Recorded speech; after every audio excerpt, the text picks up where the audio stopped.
As we last saw our dynamic duo, there was much cartoony onomatopoeia flashing across the screen. Oh, no, that's not it. Best reference to start an episode.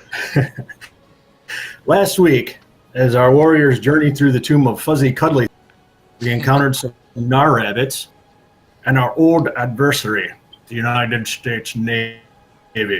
Oh, I mean vines. Little did we know that a much more deadly plant would have us facing a first for the National Anti-Strahd Alliance, the death of a character. Geth, a good strong guy, was surprisingly dispatched by and I couldn't remember the plant. Creeper. Yellow musk creeper. That thing. Right before our eyes. And I think if it weren't for the rest of our impending doom, a moment of silence might be due, but we'll just continue on.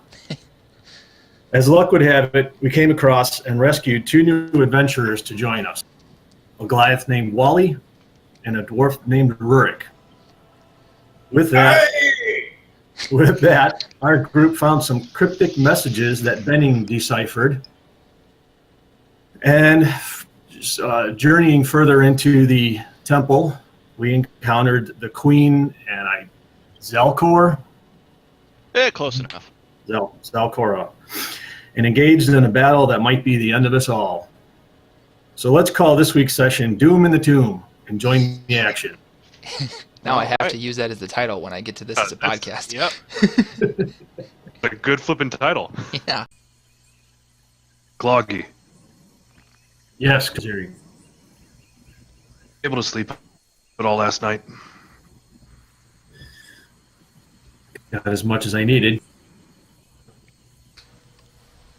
You. Why? What's on your mind?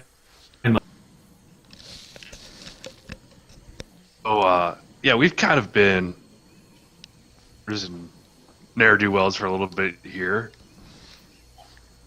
The way Geth went yesterday.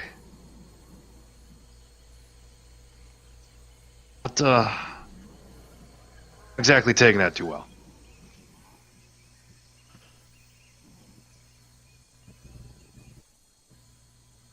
Well, all I can offer is that Geth, a good friend, an ally to us all. You'll comfort in the fact that it was quick, and he died doing what he wanted, and that's all most of us can ask. Does that actually comfort you? No, but if it does, I don't mean to. It's just one of those where few weeks I've been why the fuck I was even here. Like by the time that we get back there, the person who offered to us is going to be dead. So who knows who's going to welch on our agreement now? So I'm off in a problem that doesn't affect anybody that I care about until now. Some useless gratitude. Go ahead. Is that installed as death curse? Whoever got away from us, pay. If I don't make it, that they know exactly, and that was killing a friend. Well, as a soldier, I understand that we have been tasked with this quest. And whether we understand it or not, we understand that we must complete this if at all possible. Faith, if you like, call it purpose. But I think we'd be doing a disrespect to Geth's memory if we didn't follow through and try to avenge his death now. Well, that's one of just play it like for Colt. This isn't even for Waterdeep. About those guys. One person that is worth it to me.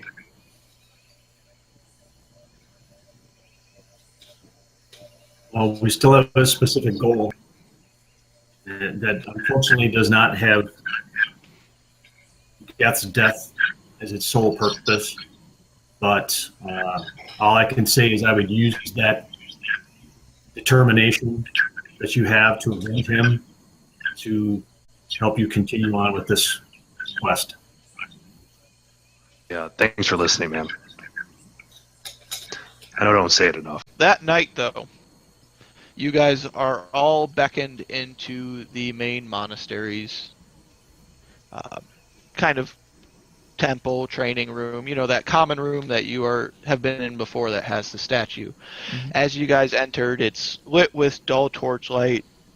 There are Aarakocra in various amounts of kind of ornate dress. It's not very practical wear, but it is very ritualistic. As you guys enter, you get a deep bow from all of the Aarakocra, from the two human Chaltons that live there after some prodding by teacher to, well, one of them. And a intricate dance and music and kind of solemn song begins to play as the Aarakocra perform this, what appears to be a kind of commemorative morning dance. It's very flamboyant, it's very extravagant, it's strangely graceful for coming from, birds, a bird type creature that is not known for usually its grace. Is it just a lot of hopping and rotating? What the hell? It's, It's Go ahead. kind of like the dances from Final Fantasy X, the early on ones where they're very fluid and elegant and kind of weird because they're not what we're used to. I'm gonna go with dancing or hopping and rotating. Okay, that works. But at the conclusion of it, you see a number of the Aarakocra step outside, and there are a number of spells cast.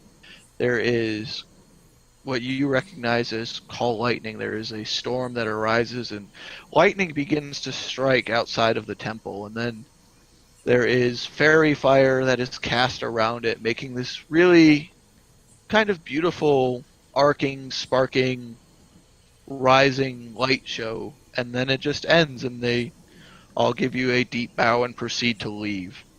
I wonder why the Teacher says- gargoyles attack. That looks like an act of aggression. And teacher walks up and looks at your party and just goes, "And this is how we bid farewell to our dead, and we felt it was fitting for your party member." It's been a few days now, and this feeling hasn't really waned. Done everything to keep myself busy, but I can't shake this feeling that I'm responsible, in a way, in a large part, for Geth's death. Again, I let my fear get the best of me, and instead of helping out Kaziri, you, and Geth, and Rurik, I ran to help Cloggy get Tabin out of a plant. And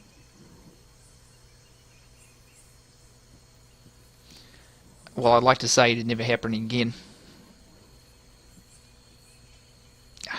I'm really terrified of zombies.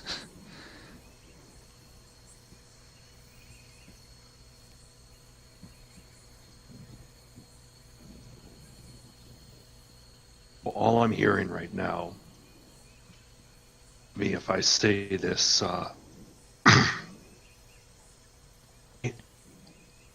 you had a choice between friend and saving another that you were less afraid of.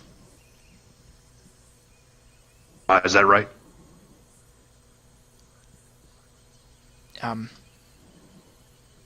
I suppose that's a way to look at it.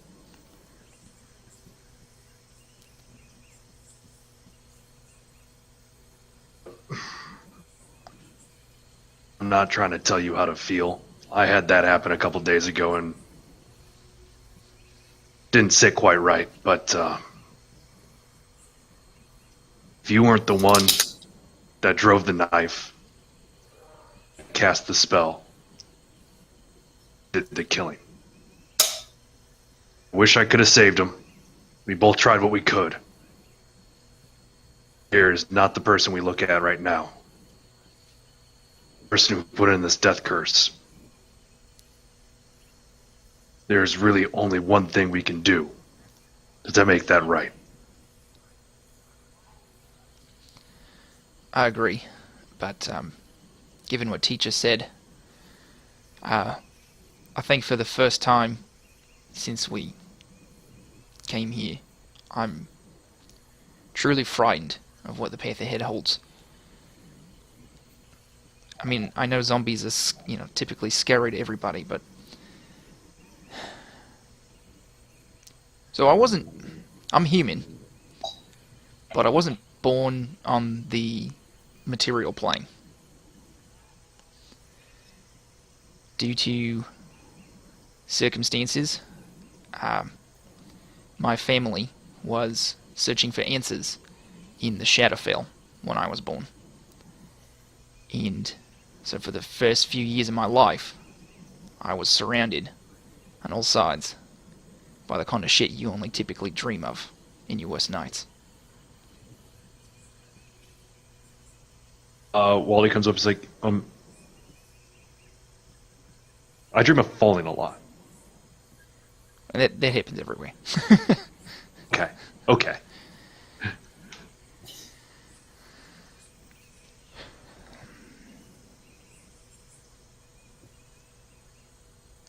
So yeah, it's a deep-seated primal fear of the undead and the other sort of denizens of the Shadowfell.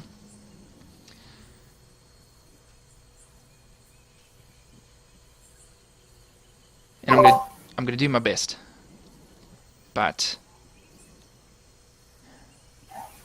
I'm sure you've noticed it. I'm not quite comfortable with my magic, and I've seen what high level magic and its pursuit can do to people. It essentially tore my family apart, and I'm worried that that shred of sanity that I'm holding on to will be further tested by heading deeper into the jungle filled with all manner of shit.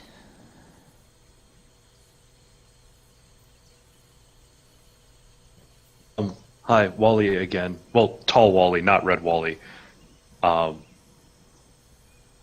We're metaphorically tore. Metaphorically. Okay, all right.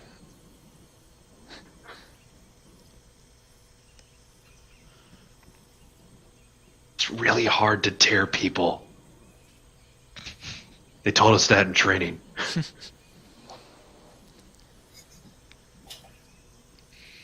But yeah, so that's what I've got. I needed to come clean about that. Get it off my chest.